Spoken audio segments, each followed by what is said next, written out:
श्री स्वामी समर्थ. मेष राशींच्या लोकांचा स्वभाव काय आहे? मेष राशींचा बांधा कसा आहे? किंवा मेष राशींच्या लोकांनी कोणत्या देवाची उपासना केली पाहिजे? या संदर्भात सगळी माहिती आपण मागील भागामध्ये पाहिलेली आहे.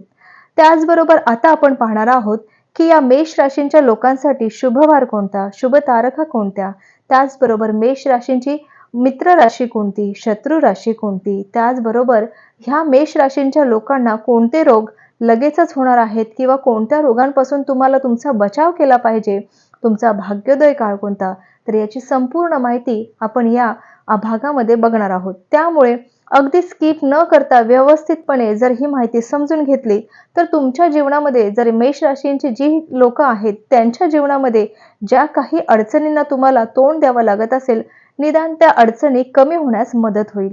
चला तर मग सुरू करूया आपल्या आजच्या भागाला. तर मेष राशींच्या शुभ तारखा कोणत्या आहेत? तर कोणत्याही महिन्याच्या 1, 11, 21, 31 या तारखा शुभ कार्यात तुम्हाला यश देणाऱ्या आहेत. म्हणजे तुम्हाला या तारखांना तुम्ही तुमची शुभ कामं, शुभ कार्य करायचे आहेत. त्याचबरोबर अशुभ तिथी प्रतिपदा, षष्ठी, एकादशी या दिवशी महत्त्वाची कामं शक्यतो या तिथींना करायची नाहीत. बरं, तुम्हाला या तिथी जर समजत नसतील तर तुम्हाला आपलं जे कॅलेंडर असतं, दिनदर्शिका असते, त्यामध्ये अगदी स्पष्टपणे उल्लेख केलेला असतो. तिथे तुम्ही ह्या तिथी पाहू शकता आणि या तिथींच्या दिवशी ही शुभ कार्य ज्यांना सांगितलेली आहेत, म्हणजे मेष राशींच्या लोकांना सांगितलेले आहेत, त्या लोकांनी या तिथींना ही शुभ कार्य, शुभ कामं करायची नाहीत. मेष राशींचा शुभवार आहे मंगळवार.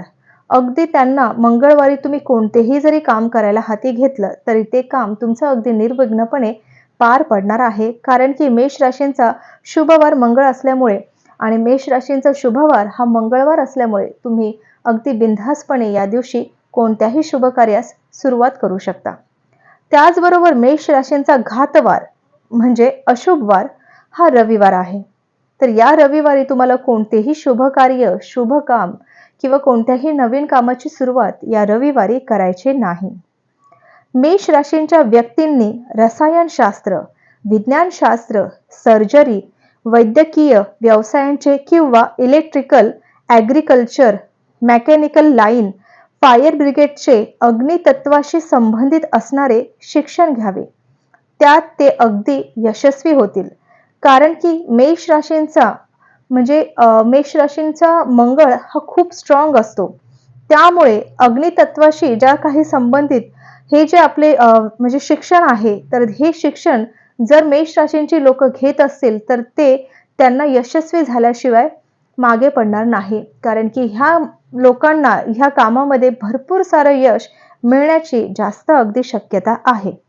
त्याचबरोबर नोकरीचा संबंध म्हणजे railway, fire brigade, motor transport, ST, petrol pump, oil कंपन्या, medical representative, military service, army, navy, air forces, police department, शेतकी खातं, मशिनरी लाईन संबंधित ज्या काही तुम्हाला नोकरी जर तुम्ही करत असाल किंवा नोकरी करणार असाल तर अगदी बिनधास्तपणे तुम्ही करू शकता, ज्यांची रास मेष आहे त्या लोकांनी. त्याचबरोबर मेष राशींच्या लोकांचा धंदा संबंध हा खूपच चांगला आहे. म्हणजे इलेक्ट्रिकल सामानांचे जर दुकान, हार्डवेअर, पेट्रोल पंप, पिठाची गिरणी, लाकडाची वखार, लॉन्ड्री, ट्रक, रिक्षा, टॅक्सी, सुरुंगाच्या व शोभेच्या दारूचे दुकान, सर्जन, केमिस्ट, आयुर्वेदिक वैद्य, ड्रगिस्ट, हॉस्पिटल, मॅटर्निटी होम चालक, हेअर कटिंग सलूनचे चालक, मशिनरी लाईनपैकी प्रिंटिंग प्रेस, बेकरी असा धंदा या मेष राशींच्या लोकांना खूपच उत्तम आहे. म्हणजे या राशीच्या लोकांनी जर या धंद्यामध्ये उतरलं तर त्यांना भरपूर सारं यश मिळणार आहे. त्याचबरोबर कुंडलीत जर मेष रास असेल व तिचा स्वामी मंगळ हा कर्केचा म्हणजे नीचीचा असेल तर मंगळाची ग्रहपीडा जबरदस्त जाणवते. म्हणूनच मंगळवारी मंगळाचे दान केल्याने ग्रहपीडा कमी होते. म्हणजे तुम्हाला या गोष्टी ज्या आहेत त्या मंगळवारच्या दिवशी दान करायच्या आहेत. या गोष्टी ज्या आहेत ती आहे, पहिली गोष्ट धातू, सुवर्ण म्हणजे सोन्याचं नाणं, सोन्याचं अगदी 1 ग्रॅमचं नाणं सुद्धा, असं जास्त सोनं नका घेऊ, 1 ग्रॅमचं घ्या. ते नाणं तुम्हाला दान करायचं आहे. कोणत्याही व्यक्तीला दान करा. गरीब व्यक्तीला दान केलं तरीही चालेल किंवा तुमच्या घरातल्याच एखाद्या व्यक्तीला दान केलं तरीही चालेल. त्याचबरोबर उपधातूचे दान देखील करायचे आहे आणि हा उपधातू आहे तांबे. तर तांब्याचं दान तुम्हाला या मंगळवारी कोणत्याही व्यक्तीला केलेलं खूपच लाभदायी ठरणार आहे.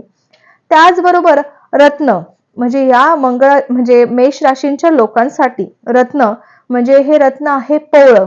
जर पवळं तुम्ही जर स्वतः धारण करत असाल तुमच्या बोटामध्ये, अंगठीमध्ये, तर ते तुम्हाला खूपच लाभदायी आहे. त्याचबरोबर तुम्हाला धान्य दान करायचं आहे आणि हे धान्य आहे मसुरीची डाळ. अगदी जर तुम्हाला कोणती काही पीडा जाणवत असेल किंवा त्रास जाणवत असेल तर तुम्हाला या मंगळवारच्या दिवशी अगदी मूठभर मसुरीची डाळ एखाद्या गरीब व्यक्तीला दान करायची आहे. त्याचबरोबर तुम्हाला गूळ सुद्धा दान करायचा आहे. गूळ दान केल्यामुळे तुमचे लक्ष्मी संबंधित, धनसंपत्तीत जर कर्जबाजारी असाल तर त्या सुद्धा गोष्टी कमी होण्यास अगदी मदत होणार आहे. त्याचबरोबर तांबडे वस्त्र शक्यतो या मंगळवारी तुम्हाला परिधान करायचं आहे आणि तुम्हाला सातत्याने मंगळाचा जाप करायचा आहे. जितका जमेल तितका मंगळवारच्या दिवशी मंगळाचा जाप करायचा आहे. त्याचबरोबर मंगळाची ग्रहपीडा शरीरावर तुम्हाला खरूज, नायटे, गळवे, रक्तपिती ह्या स्वरूपात दिसते. डोक्यात खवडे उत्पन्न होतात. त्याचबरोबर देवी, गोवर, महामारीसारखे रोगही पुष्कळ वेळा मंगळाचे ग्रहपीडेत होताना दिसतात. म्हणजे ज्यांना मंगळाचा त्रास होत असेल तर अशा व्यक्तींना ह्या त्रासापासून सुद्धा तुम्हाला सुटका होणार नाही. कारण की हा त्रास तुम्हाला जास्तीत जास्त जाणवणार आहे.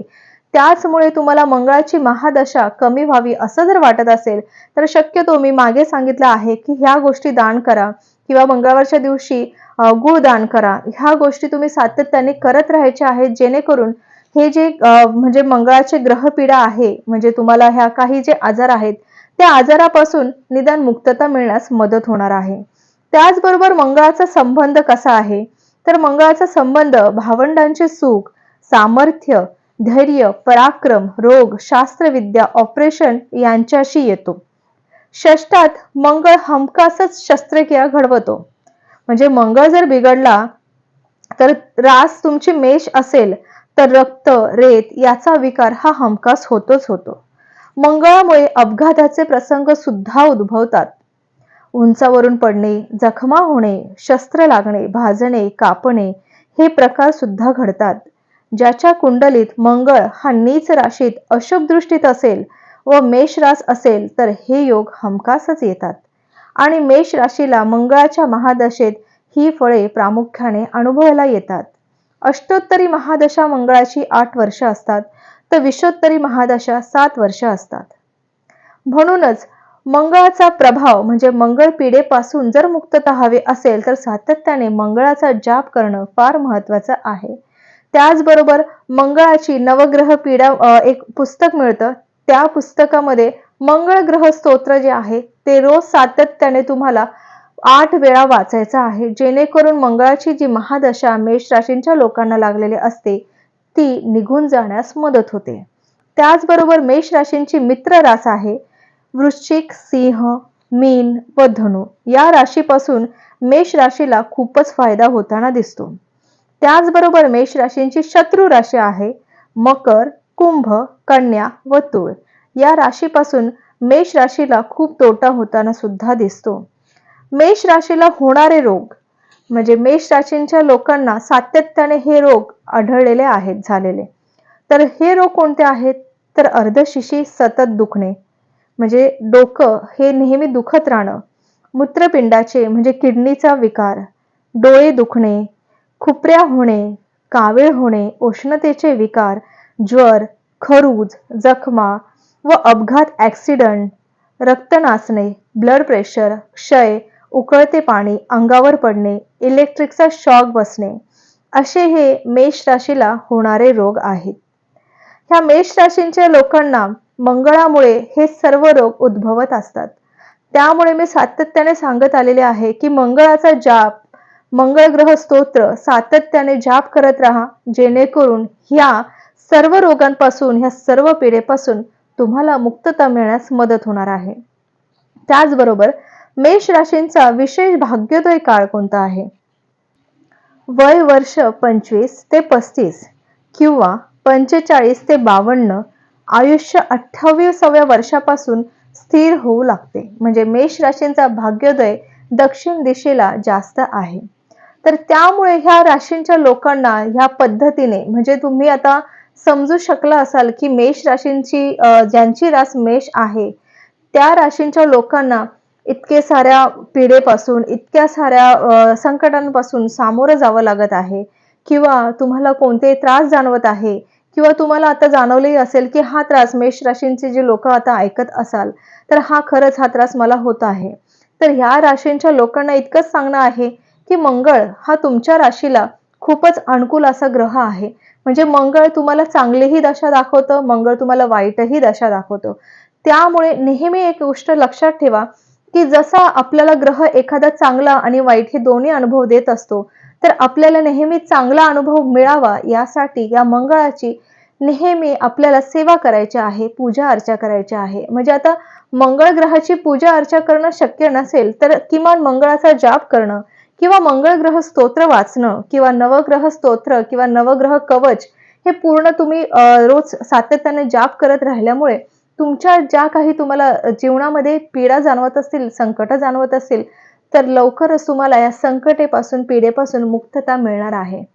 आता हे ठरवणारं आपण कोणीही नाही. हे ग्रह ठरवतात किंवा ह्या ग्रहांनुसार हे सर्व चलविचल ह्या म्हणजे संभावना किंवा ह्या सर्व कृती होत असतात. त्यामुळे असं म्हटलं जाणार नाही, की हे गोष्ट मी सांगते, की हा रोग असा होईल किंवा तो रोग असा होईल.